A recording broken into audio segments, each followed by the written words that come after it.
Ada nggak sih cara untuk mencegah anak supaya tidak tantrum? Yuk temukan jawabannya hanya di channel kitasehat.com.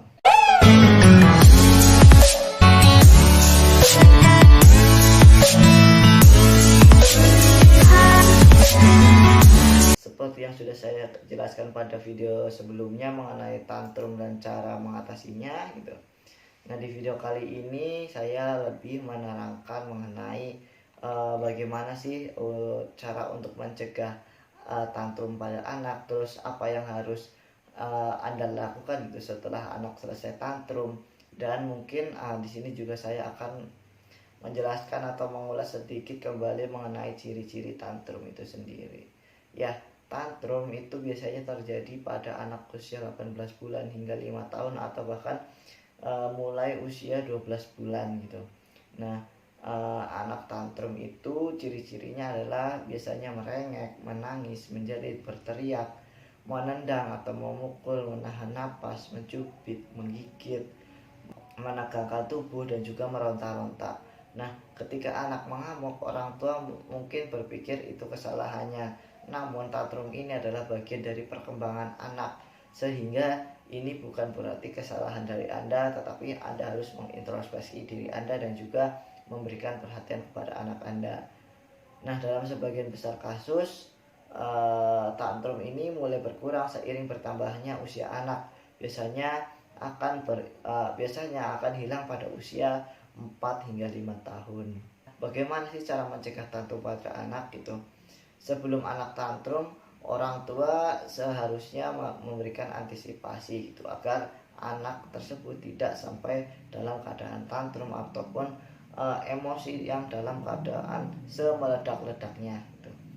Nah, cara yang perlu Anda lakukan adalah cobalah untuk menerapkan rutinitas harian sekonsisten mungkin. Berikan anak peringatan 5 menit sebelumnya jika akan beralih ke kegiatan lain gitu.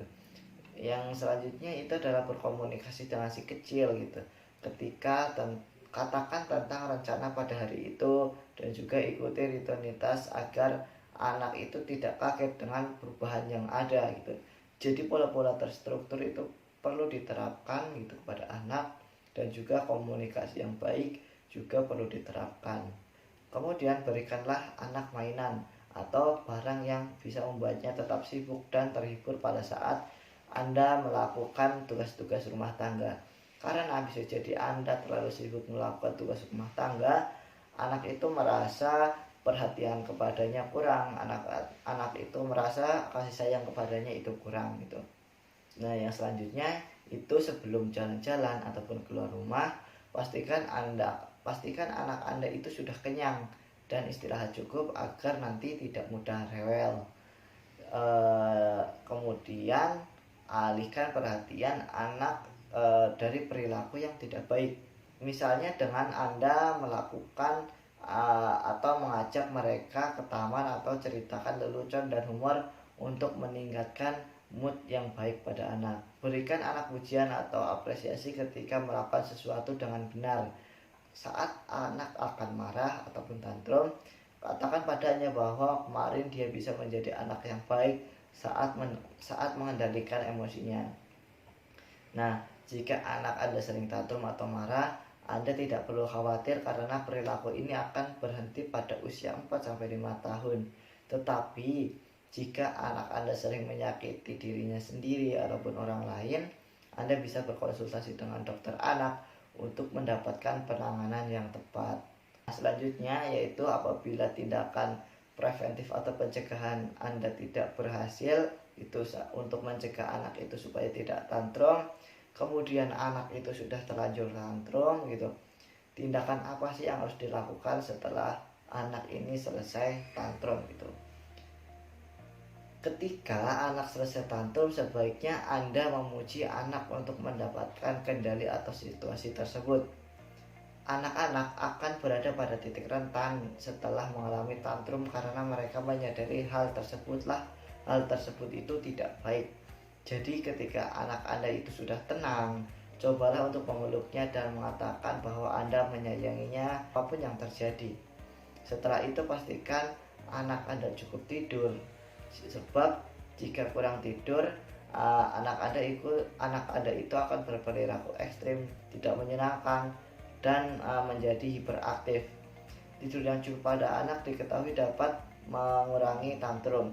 Nah, sesuaikanlah waktu tidur anak dengan usianya. Sebagian besar kebutuhan tidur anak itu berada dalam rentang jam tertentu sesuai dengan usianya. Semakin muda usia anak, misalkan kurang dari 1 tahun, tentunya waktu tidurnya itu akan lebih lama. Berbeda dengan anak yang usianya sudah 5 tahun. Kemungkinan waktu tidurnya itu tidak begitu lama, tetapi waktu bermainnya itu yang lebih lama. Oleh karena itu, jika anak Anda sedang bermain, itu tolong diperhatikan. Meskipun Anda itu sedang berada dalam masa kesibukan di rumah tangga ataupun berada dalam kesibukan yang lain.